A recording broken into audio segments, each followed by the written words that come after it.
서유기 명청교체기에 집필되었지만 그 배경과 내용은 당나라 초반입니다. 현장법사가 불경 원본을 인도에서 수입해와 완전 번역한 과정을 소설로 각색한 것입니다. 서유기를 보다 이해하려면 불교의 역사부터 아는 것이 필요하다고 여겨집니다. 중동에서 철기를 만드는 법이 발명되어 인류 최초의 제국이 생겨납니다. 전쟁과 신분의 시대가 열리자 각지의 인본주의 철학자들이 이에 맞서 일어납니다. 인도에선 마가다국의 왕자 시다르타가 불교를 창시합니다. 서양, 인도, 중국이 통일되며 철기의 혼란이 잦아듭니다.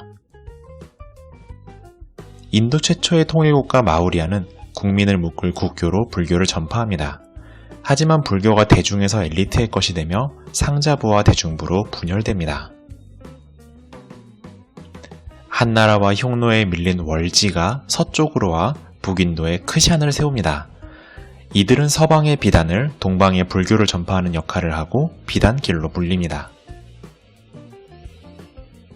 글귀에 매달리는 엘리트 중심의 보수적인 불교를 대신해 다시 민중에게 돌아가자며 바닷길을 중심으로 대중부 불교가 대승불교로 진화합니다. 자기 수양 중심의 소승불교와 달리 대승불교는 대중구원, 현실참여를 중시합니다. 통일이 필요하던 한국과 중국도 현실참여를 촉구하는 대승불교를 받아들입니다. 점차 대승불교도 소승불교가 그러했듯 대중과 괴리되자 밀교가 태어납니다. 하지만 이조차 점차 쇠퇴하여 인도의 불교는 힌두교와 다름없어집니다. 반면 동북아에선 통일된 한중일의 국민들을 묶을 국교로 불교가 각광받으며 인도에서 원본 불경을 받아오자는 운동이 펼쳐집니다. 백제에 이어 현장법사가 불경 원본을 가져와 한문으로 완전 번역한 것이 큰 계기가 됩니다.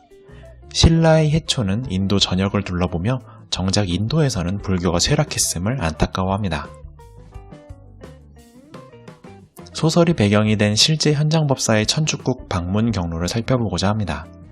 당시 당나라는 국외 여행을 불법으로 여겨서 바닷길이 아닌 실크로드로 천천히 이동하기로 합니다. 오랑캐 승려 석반타를 가이드로 동행하는데 이자가 손오공의 모티브가 됩니다. 두낭 옥문관에서 잡히지만 불교 신자들이 풀어주는데 이 은혜가 저팔계의 모티브가 됩니다. 당나라는 둔항의 서쪽 여행을 금지해서 추격을 피하여 사막을 건너기로 결정하고 800리의 사막길을 5일간 간신히 건너는데 이 고생이 사오정의 모티브가 됩니다. 중간에 고창국의 왕이 불교를 중시해서 삼장을 국빈으로 모시는데 욕심으로 수개월간 붙듭니다. 이 때문에 귀국길은 타클라마칸 사막 남쪽으로 고창국을 피해서 돌아옵니다. 삼장은 인도 니란타 사원에 15개월의 유학 및 인도 전역을 돌아본 뒤 인도를 출발하여 645년 장안에 돌아오니 그가 걸은 길이 25,000km에 달합니다. 유럽과 중동, 인도가 대분열의 시기로 불교가 쇠퇴하는데 밀교는 티벳으로 올라가서 티벳 불교로 이어갑니다. 반면 동북아는 세계 유일의 최고의 평화기로 산업혁명도 앞두고 있었습니다. 경제가 발달하자 노동을 수양 삼자는 달마대사의 선종이 유행하게 됩니다. 하지만 몽골이 유라시아를 휩쓸고 멸망한 이슬람 세계가 인도로 찾아오며 인도는 이슬람화됩니다. 동남아에서는 소승불교를 혼란의 중국과 인도로부터 국민을 묶는 수단으로 확산합니다. 몽골 이후의 한국과 중국은 몽고 불교에 대한 반발로 보수주의적 유교를 택합니다. 반면 동남아는 유럽의 대항해 시대를 맞아 진보적인 탈종교로 먼저 넘어갑니다. 이 이후에 근대화와 세계화를 맞으면서 불교는 오늘날까지 큰 영토 변경 없이 이어오게 됩니다. 저자는 이러한 무렵 환갑에야 취업하는데 탐관오리에 누명을 써서 실직하게 됩니다. 그래서 걸리버 여행기처럼 당대의 부조리를 우화로 비판하는 소설을 쓰기로 합니다. 몽골 이후 보수주의가 된 한국과 중국이 시대 변화를 읽지 못하던 명청교체기, 미지와의 만남을 다룬 모험소설이라 히트를 치게 됩니다.